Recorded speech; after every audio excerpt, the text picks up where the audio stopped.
नमस्कार स्टूडेंट्स, आपका स्वागत है हमारे YouTube channel science class in GK पर। आज हम सेकंड चैप्टर स्टार्ट करने वाले 12th बायोलॉजी का, और इस चैप्टर का नाम है आपके नर एवं मादा युग्म कोदबीद संरचना एवं विकास।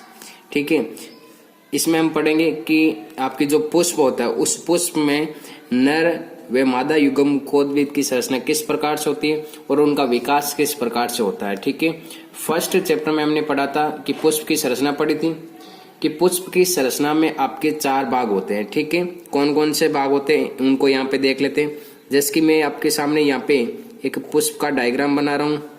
इस पुष्प के डायग्राम में ये देखना आपको कि कौन कौन से भाग उपस्थित होते हैं। ठीक है, इन भागों को आपको अच्छे से ध्यान में रखना है यहाँ पे कि पुष्प में आपके 4 भाग उपस्थित होते हैं। कितने भाग उपस्थित होते हैं? 4 भाग। ठीक है, जिनमें से जो 2 भाग होते हैं वो 2 भाग तो आपके क्या कहलाते हैं? सहायक चक्र, और 2 भाग क्या कहलाते हैं? आपके आवश्यक चक्र कहलाते हैं। क्या कहलाते हैं? आवश्यक चक्र कहलाते हैं। ठीक है, तो ये आपके सामने यहाँ पे पुष्प की संरचना है। इस पुष्प की संरचना में आपको देखो कौन कौन से भाग ध्यान में रखने। अब पुष्प की संरचना हो गई। मैं यहाँ पे ये पुंकेसर बना देता हूं। ये पुंकेसर हो गई। यहाँ पे एक एक भाग के नाम दे देता हूं यहाँ पे। अब देखो सबसे पहले क्या ध्यान में रखना है कि पुष्प में ये जो ग्रीन कलर के आपको यहाँ पे दिखाई देते हैं, मैंने बताया था फर्स्ट पार्ट में आपको, ये ग्रीन कलर के ये कहलाते हैं आपके बाह्य दलपुंज। क्या कहलाते हैं? बाह्य दलपुंज कहलाते हैं। क्या कहलाते हैं? बाह्य दलपुंज। ठीक है, और जो ये संरचना है ये संरचना आपकी कहलाती है दलपुंज। क्या कहलाती है? दलपुंज। बाह्य दलपुंज हमेशा ग्रीन कलर के होते हैं, जबकि दलपुंज आपके रंगीन कलर के हो सकते हैं। इन दोनों को कहते हैं आपके सहायक चक्र। क्या कहलाते हैं? ये आपके सहायक चक्र कहलाते हैं। ठीक है, ये क्या कहलाते हैं? आपके सहायक चक्र, या इनको हम कह सकते हैं सहायक भाग कह सकते हैं। ठीक है, अब देखो नेक्स्ट भाग यहाँ पे आप ध्यान में रखना कि ये है आपके पराग कोश की संरचना। किसकी संरचना है? पराग कोश की संरचना, पराग कोश। ठीक है, ये आपकी तंतुनुमा जो संरचना है ये तंतुनुमा संरचना कहलाती है आपकी पुतंतु। क्या कहलाती है? पुतंतु। पराग कोश और पुतंतु जहां से जुड़ा होता है उसे कहते हैं योजी। क्या कहते हैं? योजी कहते हैं। ठीक है, और ये सारे भाग मिलकर के आपके किसका निर्माण करते हैं? पुंकेसर के भाग का निर्माण करते हैं। किसका निर्माण करते हैं? पुंकेसर के भाग का निर्माण करते हैं। ठीक है, अब देखो ये संरचना आपकी कहलाती है वर्तिकाग्र। ये संरचना कहलाती है आपकी वर्तिकाग्र कहलाती है। ठीक है, और ये बीच वाली जो संरचना है ये कहलाती है आपकी वर्तिका, और ये जो संरचना है ये संरचना कहलाती है, आप इसे बीजांड या अंडाशय बोल सकते हो। क्या बोल सकते हो? अंडाशय। ठीक है, ये आपके यहाँ पे तीनों भाग मिलकर, ये तीनों भाग मिलकर के आपके किसका निर्माण करते हैं? ये करते हैं आपके जायांग के भाग का निर्माण करते हैं। किसका निर्माण करते हैं? जायांग भाग का निर्माण करते हैं। ठीक है, ये हो जाएगा आपके यहाँ पे पुष्प वृंत, ये हो जाएगा पुष्प वृंत, और ये हो जाएगा आपके पुष्पासन हो जाएगा। अगर इसकी पीडीएफ चाहिए तो आप हमारे टेलीग्राम ग्रुप को ज्वाइन कर सकते हैं, डिस्क्रिप्शन में उसकी लिंक दी हुई है। ठीक है, तो ये हो गए आपके पुष्पासन। अब देखो यहाँ पे ये ध्यान में रखना है कि ये तो हो गए आपके सहायक भाग या सहायक चक्र, और पुंकेसर और जो जायांग का भाग होता है इन दोनों को बोलते हैं आवश्यक चक्र बोलते हैं। क्या बोलते हैं? आवश्यक भाग बोलते हैं। ठीक है, तो यहाँ पे आपको ध्यान में रखना है ये कि पुष्प में जो जननांग होते हैं वो कौन कौन से होते हैं? आपके पुंकेसर का और जायांग का। तो हम यहाँ पे क्या लिख सकते हैं कि आवर्त बीजी में जनन अंग कौन होता है? पुष्प होता है। कौन होता है? पुष्प होता है। ठीक है, जो जनन अंग होता है वो जनन अंग कौन होता है? आपके पुष्प होता है। क्लियर है बात यहाँ पे? अब देखो यहाँ पे जो पुष्प है ये पुष्प आपके आवर्तबीजी पादपों में क्या होता है? एक जनन अंग होता है। क्या होता है? जनन अंग होता है। ठीक है, सभी जो जनन की प्रक्रिया होगी वो किस में होगी? आपके पुष्प में होगी या पुष्प के द्वारा होगी। ठीक है, और पुष्प है क्या? रूपांतरित प्रहो, रूपांतरित प्रहो है। ठीक है, रूपांतरित सूट। और इस पुष्प को देखो हम क्या कह सकते हो, इस पुष्प को बीजाणु पर्णधारी प्रवाह, बीजाणु पर्णधारी प्रवाह भी कह सकते हैं। ठीक है, अगर इसकी पीडीएफ चाहिए तो हमारे टेलीग्राम ग्रुप को आप ज्वाइन कर सकते हैं, डिस्क्रिप्शन में उसकी लिंक दी हुई है। ये हो गए आपके बीजाणु पर्णधारी प्रवाह। ठीक है, इसमें दो भाग बता दिए मैंने, सहायक भाग और आपके आवश्यक भाग होते हैं। अब बात करते हैं हम यहाँ पे नर युग्मकोद्भिद की संरचना एवं विकास के बारे में। किसकी बात करते हैं? नर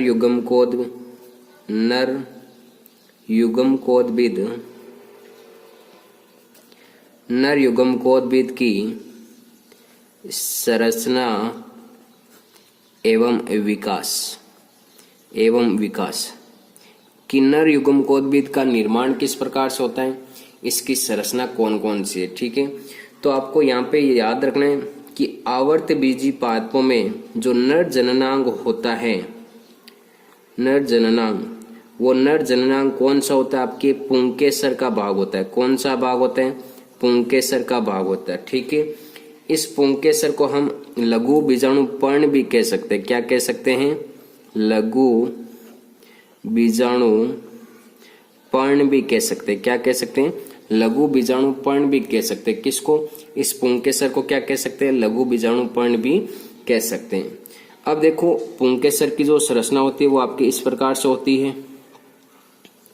ठीक है, इस संरचना में ध्यान रखना, ये जो ऊपर वाला ये भाग है, ये भाग कहलाता है आपके पराग कोश। क्या कहलाता है? पराग कोश कहलाता है। ठीक है, और ये जो भाग है, ये आपके तंतुनुमा जो भाग है, ये भाग कहलाता है आपके पूतंतु कहलाता है। क्या कहलाता है? पूतंतु। ठीक है, पराग कोश और पूतंतु को जोड़ने वाला जो ये भाग है, ये बीच वाला, ये भाग कहलाता है आपका योजी। क्या कहलाता है? योजी। तो पुंकेसर ये हो गई आपकी एक पुंकेसर की संरचना हो गई। किसकी संरचना हो गई? पुंकेसर की संरचना हो गई। ठीक है, तो पुंकेसर में हम कह सकते हैं पुंकेसर या लघु बीजाणु पर्ण के कितने भाग होते हैं? 3।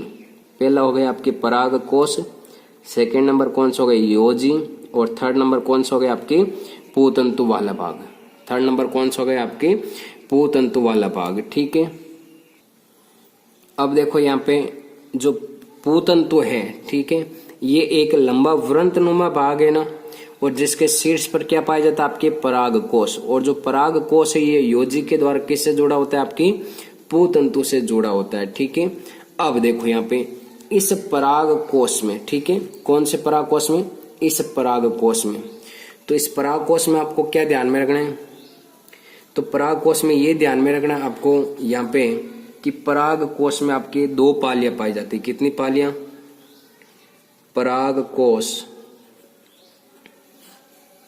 में 2 पालियां पाई जाती। कितनी पालियां पाई जाती है? आपके पराग कोश में 2 पालियां पाई जाती है। ठीक है, जैसे कि ये आपके इस प्रकार से पराग कोश है यहाँ पे, तो एक पाली ये हो जाएगी इधर वाली, और एक पाली ये हो जाएगी। तो पराग कोश में कितनी पालियां होती है? आपके 2 पालियां होती है। ठीक है, इन 2 पालियों में ध्यान रखना, जो 2 पालियां होती है, इन पालियों को कहते हैं आपके परागपुट कह सकते हैं। क्या कह सकते हैं? परागपुट कह सकते हैं। ठीक है, परागकोश या परागपुट, या देखो या तो इन्हें कह सकते हैं परागपुट कह सकते हैं। ठीक है, 2 पालियां पाई जाती, इन्हें परागपुट या इन्हें हम कह सकते हैं लघु बीजाणुधानी कह सकते हैं। क्या कह सकते हैं? लघु बीजाणुधानी कह सकते हैं। क्या कह सकते हैं? लघु बीजाणुधानी कह सकते हैं। ठीक है, यहाँ पे अब देखो जो 2 पालियां पाई जाती है, इन 2 पालियों को जब हम अलग अलग करते हैं यहाँ पे, जब इन 2 पालियों को हम यहाँ पे अलग अलग करते हैं, ठीक है, तो ध्यान में रखना यहाँ पे कि इसमें पराग कोश कैसा होता है? हम बोल सकते हैं द्विपालित होता है। पराग कोश कैसा होता है? द्विपालित, मतलब 2 पालियां पाई जाती हैं। इन 2 पालियों में 4 लघु बीजाणुधानी पाई जाती। कितनी लघु बीजाणुधानी पाई जाती है? 4 लघु बीजाणु। मतलब इसमें कितनी लघु बीजाणुधानी पाई जाती है? आपके 4 लघु बीजाणुधानी पाई जाती। तो हम क्या कह सकते हैं कि पराग कोश द्विपालित और चतुष्कोष्ठीय होती है। कैसी होती है? चतुष्कोष्ठीय होती है। ठीक है, अब देखो जो लघु बीजाणुधानी है, इस लघु बीजाणुधानी में इसमें पाए जाते हैं आपके पराग कण।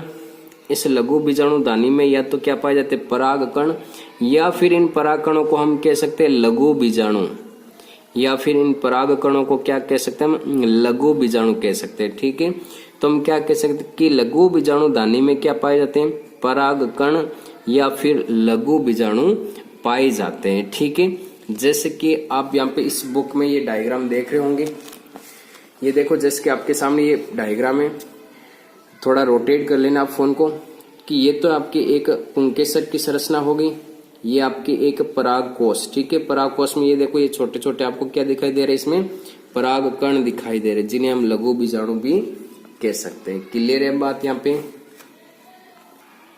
अब देखो क्या होता है कि विकास की प्रारंभिक अवस्था में, किस अवस्था में, विकास की प्रारंभिक अवस्था में, विकास की प्रारंभिक अवस्था में जो ये परागकोश होता है, इस परागकोश के चारों ओर ध्यान रखना, इस परागकोश के यहाँ पे चारों ओर एपिडर्मिस की परत पाई जाती है। क्या पाई जाती है, एपिडर्मिस की परत पाई जाती है। ठीक है, किसकी परत पाई जाती है, आपके एपिडर्मिस।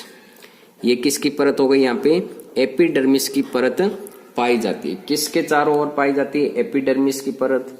तो आपको यहाँ पे ध्यान रखना कि जो परागकोश होता है, इस परागकोश के चारों ओर विकास की प्रारंभिक अवस्था में किसकी परत पाई जाती है, यहाँ पे एपिडर्मिस की परत पाई जाती है। क्लियर है बात यहाँ पे। ठीक है, अब देखो यहाँ पे ध्यान रखना, और इसका एक विशेष समूह पाया जाता है। क्या पाया जाता है, समूह पाया जाता है। ठीक है, इन समूहों को कहते हैं आपके परागपुट कहते हैं। क्या कहते हैं, परागपुट कहते हैं। अब देखो इसमें जो कोशिका पाई जाती है वो कोशिका कहलाती है आपकी प्रपशु कोशिका। कौन सी कोशिका कहलाती है, आपकी प्रपशु कोशिका कहलाती है। कौन सी कोशिका कहलाती है, प्रपशु कोशिका कहलाती है। परागपुट मतलब जो लघु बीजाणु दानी है परागकोश में, इसमें एपिडर्मिस की परत होती है, इसके अंदर जो कोशिका पाई जाती है वो कौन सी कोशिका कहलाती है, आपकी प्रपशु कोशिका कहलाती है। ठीक है, अब देखो परागकोश का जो परिवर्धन है, ये परिवर्धन ध्यान रखना सुबीजाणु दानीय प्रकार का होता है। किस प्रकार का होता है, सुबीजाणु दानीय प्रकार का, सुबीजाणु दानीय प्रकार का होता है। परागकोश का परिवर्तन सुबीजाणु दानीय प्रकार का। ठीक है, किस प्रकार का होता है, सुबीजाणु दानीय प्रकार का परागकोश का परिवर्तन होता है। परिवर्धन, परिवर्धन मतलब विकास होता है। ठीक है, अब देखो जो प्रपशु कोशिका है इसमें विभाजन होता है। कौन सा विभाजन, परिणतिक विभाजन। और इसमें विभाजन होने से दो प्रकार की कोशिका बनती है। एक बनती है आपकी प्राथमिक भित्ति कोशिका। कौन सी बनती है, एक प्राथमिक भित्ति सेल्स बनती है। और दूसरी जो कोशिका बनती है उसे कहते हैं प्राथमिक बीजाणुजन कोशिका। दूसरी कोशिका कौन सी बनती है, प्राथमिक बीजाणुजन कोशिका बनती है। ठीक है, कौन सी कोशिका बनती है, प्राथमिक बीजाणुजन कोशिका। अब देखो यहाँ पे जो प्राथमिक भित्ति कोशिका है, ये प्राथमिक भित्ति कोशिका आपके परागकोश की भित्ति का निर्माण करती है। किसका निर्माण करती है, परागकोश की भित्ति का निर्माण करती है। ठीक है, प्राथमिक भित्ति कोशिका किसका निर्माण करती है, परागकोश भित्ति का निर्माण करती है। जबकि प्राथमिक बीजाणुजन कोशिका है ये लघु बीजाणु मात्र कोशिका का निर्माण करती है। किसका निर्माण करती है, लघु बीजाणु मात्र कोशिका। किसका निर्माण करती है, लघु बीजाणु मात्र कोशिका का निर्माण करती है। ठीक है, अब देखो इन लघु बीजाणु मात्र कोशिकाओं में विभाजन से लघु बीजाणु जनन कोशिका का निर्माण होता है। किसका होता है, बीजाणु जन कोशिका का निर्माण होता है। किसका निर्माण होता है, बीजाणु जन कोशिका का निर्माण होता है। ठीक है, प्राथमिक भित्ति कोशिका किसका निर्माण करती है, परागकोश भित्ति का। जबकि प्राथमिक बीजाणु जन कोशिका निर्माण किसका करती है, लघु बीजाणु मात्र कोशिका, या फिर हम क्या कह सकते हैं, बीजाणु जन कोशिका का निर्माण करती है। ठीक है, अब जो सबसे पहले हम पढ़ते हैं इस परागकोश की भित्ति के बारे में। तो ये देखो परागकोश की भित्ति, इसमें आपके 4 प्रकार की कोशिका पाई जाती है। परागकोश की भित्ति में 4 प्रकार की अलग अलग परतें पाई जाती है। सबसे पहली परत है आपकी एपिडर्मिस। किसकी परत होती है, एपिडर्मिस की परत। सेकेंड नंबर जो इसमें परत होती है वो होती है आपके एंडोथेसियम की। किसकी परत होती है, एंडोथेसियम की। ठीक है, इसमें जो थर्ड नंबर जो परत होती है वो होती है आपके मध्य परत। और जो 4th नंबर जो परत होती है वो होती है आपकी टेपिटम की परत। किसकी परत होती है? टेपिटम की परत होती है। तो परागकोश की भित्ति में आपकी 4 प्रकार की परतें पाई जाती है, एपिडर्मिस, एंडोथेसियम, मध्य परत और टेपिटम की परत। ठीक है, इनको ध्यान में रखना है। अब देखो जो बीजाणुजन कोशिका है, ये बीजाणुजन कोशिका परागकोश की भित्ति से क्या होती है? आवृत है। देखो इसको समझना किस प्रकार से है। जिस प्रकार से आपके सामने ये एक डायग्राम है, इस डायग्राम को आप यहाँ पे देखना। ठीक है, तो इस डायग्राम में क्या, एक ये कोशिका हो गई, एक यहाँ पे ये कोशिका हो गई, एक ये कोशिका हो गई, एक ये कोशिका हो गई। इसके चारों तरफ आपके 3 लेयर पाई जाती है। कितनी लेयर पाई जाती है? 3 लेयर। ये लो आपके 2 लेयर, ये हो गई आपकी तीसरी लेयर। ठीक है, तो देखो सबसे बाहर वाली जो भित्ति है ये कौन सी होगी? एपिडर्मिस। ये होगी एपिडर्मिस। फिर ये बीच वाली ये हो जाएगी आपके एंडोथेसियम। मध्य वाली ये बीच वाली परत कौन सी हो जाएगी? आपके मध्य परत। और ये कौन सी हो जाएगी? आपके टेपिटम हो जाएगी। कौन सी हो जाएगी? ये आपके टेपिटम की कोशिका हो जाएगी। ठीक है, और टेपिटम की कोशिकाओं के अंदर ये आपकी बीजाणुजन कोशिका पाई जाती है। कौन सी कोशिका पाई जाती है? ये अंदर की ओर कौन सी हो जाएगी? आपकी बीजाणुजन कोशिका हो जाएगी। ठीक है, तो यहाँ पे जो आपकी ये संरचना है, ये संरचना हो जाएगी आपके परागकोश की संरचना। किसकी संरचना हो जाएगी? परागकोश की संरचना। ठीक है, और टेपिटम क्या कार्य करता है? ये टेपिटम, ध्यान रखना, पराग कणों को पोषण प्रदान करने का कार्य इंपॉर्टेंट है, इसको ध्यान में रखना। टेपिटम पराग कणों को, किसको?